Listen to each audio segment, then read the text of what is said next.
Well, hey there, YouTube. It's Petey, and I wanted to talk about King Gizzard, this band that I've really fallen head over heels in love with. They dropped an album called Butterfly 3000, and the artwork features 3,000 butterflies. This is the album cover, and it always kind of bothered me. I'm like, what is that? And it was explained to me today, and I read what it was. I thought, well, that makes good sense. Now, the thing about this band is you either know who they are and you've absorbed their entire catalog, or you're clueless. And I know there's some music people that have sidestepped this band simply because of how they look and that they use guitars, and that it's a bit overwhelming to even try to keep up with them when they do things like 2017. They dropped 5 albums in 1 year. And I found out about King Gizzard in 2015 or 2016. It was before Nonagon Infinity album came out. And a lot of people think that that's their most accessible, like, if you're gonna turn somebody on, turn them on to Nonagon. I really like Paper Mache Dream Balloon, which came out a few years earlier and was their acoustic album. Now they do like, they have gimmicks. Like this album, we use microtonal instruments, which means on a regular guitar we have the standard fretting, but a microtonal guitar would have all frets in between, so you could access these other notes and differ from the Western 12-tone musical scale system. And it does have a very Middle Eastern or just different sound. It's we have major and minor, like this Butterfly 3000. This album, all of the songs are in major keys, and their goal was to write uplifting dance or synth pop. Now, immediately when you say that, I shut down, because all of the dance or synth pop music I've heard, that uchi uchi uchi uchi, it's a turnoff. I am unable to tolerate it. And my review for Butterfly 3000 is it's great. It isn't a dance or synth pop album. It's just King Gizzard music. Which, if you followed along with them, you see how, because of their use of these gimmicks, they have really evolved. And you kind of get the feeling like the band is growing in their experimentation, but at the core of it, you have this. They really don't care. They're not posing. And sometimes that works, like Faith No More, when they came back and did their reunion, how they wore all white and they had flowers on the stage. There's bands that can do that, and it's not pretentious. It makes sense, and it's part of their personality. One thing that I really like with bands and musicians is when they can kind of mock themselves. They don't take themselves too seriously, and that's ultimately what I'm getting at about this band is, apart from their lyrics, and that's the one thing that I could say as being a bit narrow-minded. It's like it really is its own thing. It's one guy writing this stuff. But the question I'm always asking is, how many did all of them sell their souls to get to be this good at songwriting? And the fascinating thing about this band for me is, when I discovered them, I made this assumption early on that, this is the band that has really great, funny videos. Kind of like how Foo Fighters had a thing going on in the beginning there. And then I was realizing, oh, this band is an incredible live band. And then it's like I got their albums and oh, this band doesn't have a single bad track in its discography. And that's my opinion. I know people will go, "Oh, I really didn't like Footy Footy," or I didn't like that Vegemite song." Yeah, there are songs that I like better than others. But I put this band up there with Pink Floyd and the Beatles. I really do. They're that good to me. That's my own personal subjective choice, and that's okay. So definitely give Butterfly 3000 a listen. I had already talked about this, I know, but as a primer for this video, I needed to talk about it again. We're going to go over, because they dropped a video today, which this is the third track on the album, and it's called Catching Smoke. And this video was released either today or maybe it was last night. It dropped. It seems to me, I haven't really been following very closely, as I don't with King Gizzard. That's the thing. They at a point with them, after like Fishies, it was just like I'll get to that album when I get to it, because they release so much content, and I still have not absorbed anything past that. I don't know those albums, and I'm discovering stuff, going to watch live videos, like, holy cow, is this an incredible song? Well, it's on Rat's Nest. That's why you don't know what it is. So there was a double live album. There was a concert movie that I missed. But I would twist your arm today to check out Catching Smoke. Watch this video. There's 2 parts to the video. The video features a transformation. Butterfly 3000. You get it. So you want to stick around. Don't be patient. Not much happens through the first half, and then there's a transformation, and it's becomes quite a spectacle. It's something not unlike the Mighty Boosh, if you know what that is. And dig the size of frontman Stu McKenzie's pupils. Did he really eat like 5 grams of mushrooms for the filming of this? Or is that a contact lens? So, speaking of King Gizzard and the Lizard Wizard, we just missed the, what do they call it? Splendour. Splendor in the Grass is a Australian Splendor in the Grass. I believe it was annual Australian music festival held at North Byron Parklands in Yelgan, New South Wales. Since its inauguration, it's indie rock, hip hop, electronic, and alternative. Although I would I would move that indie rock to the bottom of the pile in 2021 from what I saw. So I'm here to talk briefly about Splendour XR, which is what just happened, I believe, 2 days ago. It was $50 for a virtual pass, and I think there was more pay to play, like, hey, these 2 artists are on at the same time, even though this is a virtual festival and the stuff was pre-recorded. So if you want the option to watch it whenever you want to watch it, it's an extra $20. The concept for this was that they were going to provide you a utopia, a digital utopia. So let's go over, these are the reviews. Splendour XR Virtual was an eerie, empty reminder of what we've lost. And I gotta tell you,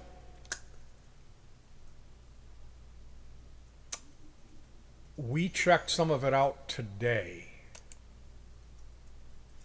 and there is a video of King Gizzard performing there.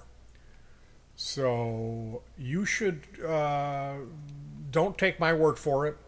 Go and read the article on the Guardian and go watch some of the footage. The headliner was a person named Grimes, and they announced, "Oh, we're not actually doing it on Splendour XR. You're going to have to go and click over to my Discord server," which people had to sign up for it, and then it was just a DJ set that she procured. It just was music that played. Grimes? Yeah, and it was the headlining act. That's Elon Musk's wife. Or baby mama. I don't know if they're married. Yes, and there was a thing she wrote about another performer where I think this other performer, what are some of the top women, Oh, I only remember that. was out with Elon Musk, and she was there home at the mansion, and she was mad at her because she went out with her man, and it was like she tried to ruin my life for one night. So she wrote this song. Anyway, in order for you to fully be able to experience everything that Splendour XR had to offer, you needed a smoking gaming rig with a virtual reality set, and you had to have an incredibly powerful internet connection. So for the normal festival goer, they don't have that. And you would pay the $50 and have to watch it on your phone. Now, the videos that I saw of it, like I mentioned, there is a video of, and I would recommend you check that out, King Gizzard and the Lizard Wizard. Some of the performers chose to pre-record and go really out, knock it out of the park, and have these really great video productions, and just give that as this is what you're going to see if you pay the money to attend this virtual festival. Other artists chose to perform in front of a green screen, and then they were superimposed onto a virtual stage. Now, I guess if you paid extra, you could get in front, and they had all these different avatars. Like, oh, look, there's a giant baby, but its head is an orange-haired Donald Trump, and it's disco dancing. And people have the ability to fly, to levitate themselves, which would completely obscure your view. And these avatars are gyrating very suggestively. So there's a lot of people just running around, a lot of digital characters. It's like a postage stamp, like a GIF, like an animated GIF of King Gizzard all crammed together, all 6 of them crammed together in the tiniest spot, playing live on this huge video game looking stage that's empty. And then there's all these, and you can't see them because people are in front of you. And the sound was tinny. The sound all sounded like nobody had a direct line to the sound. So it looked like a CGI hell. Like all these weird, like giant dudes with pink hair, with pink leg warmers on, and they're all like cock thrusting.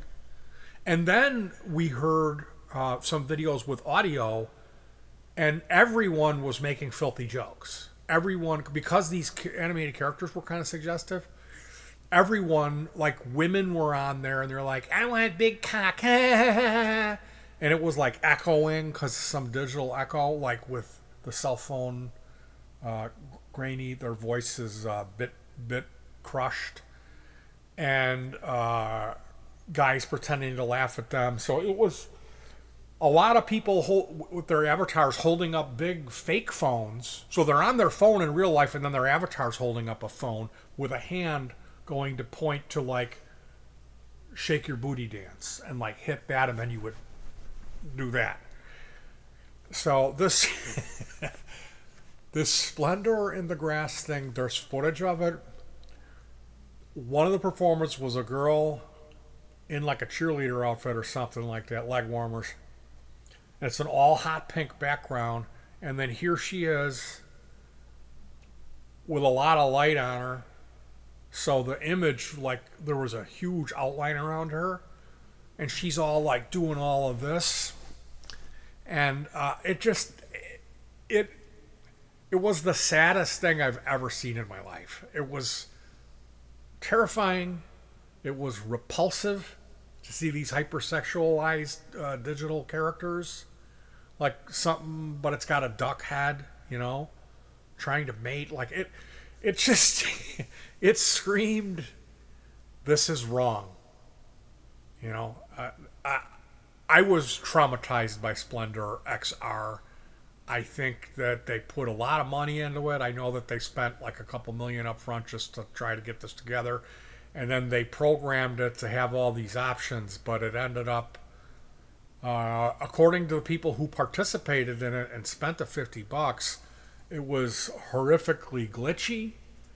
It would, the sound would go down, and it was laggy, and just bad. Just really, really, really bad. Like, why couldn't you just pay to see the act? You know? Because in the advertisement, it's like you're one of the tribe and you're in the jungle pulsating with the trees. Like, you're sitting in your fucking house where you've been sitting for the past 3 years because of coronavirus. There's no trees. You know, maybe on the screen there's a tree, but it's got a cow udder hanging out of it and a duck head, and it's throwing its genitals in your face, you know. So check that out. That was a huge failure and just kind of a sign of the times of like,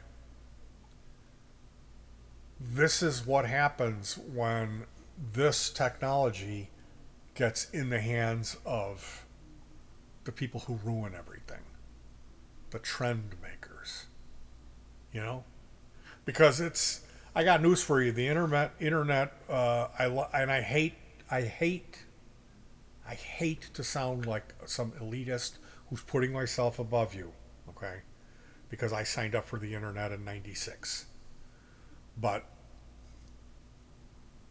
I really like the old GeoCities and Ask Jeeves days compared to this.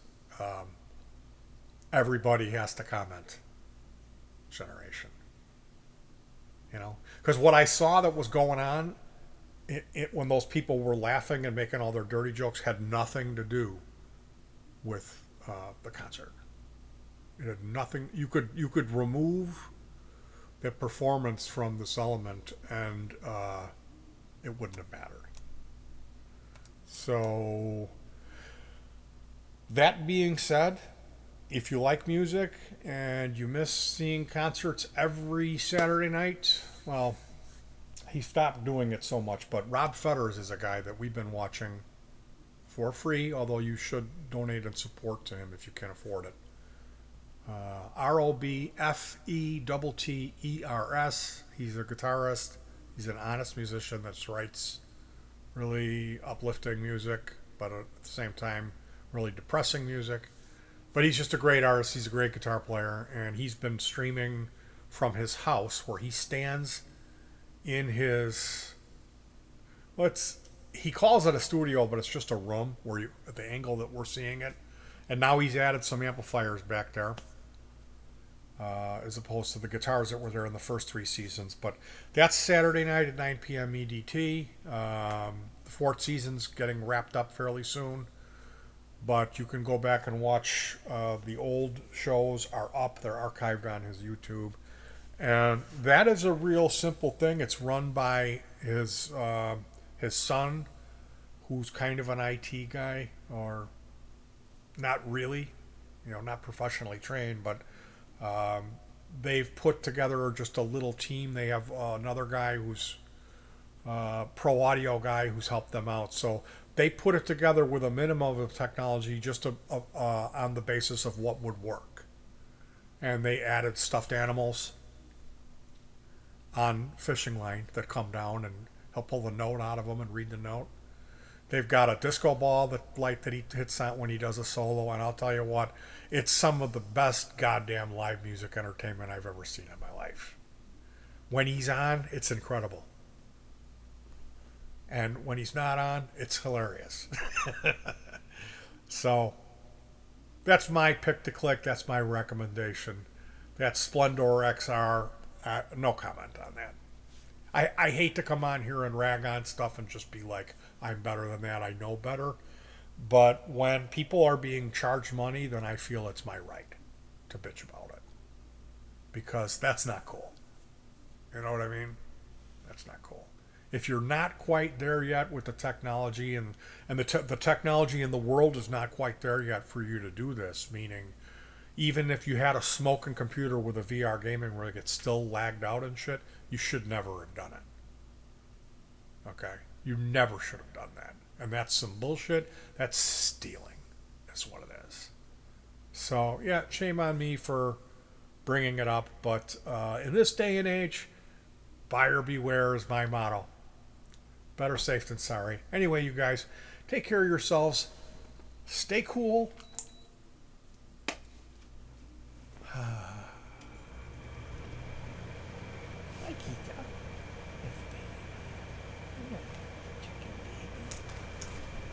You guys want to see Kita? It's Kita. Nice baby.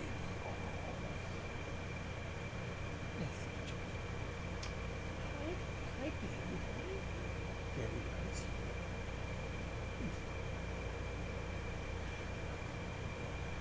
Say bye-bye. Bye-bye.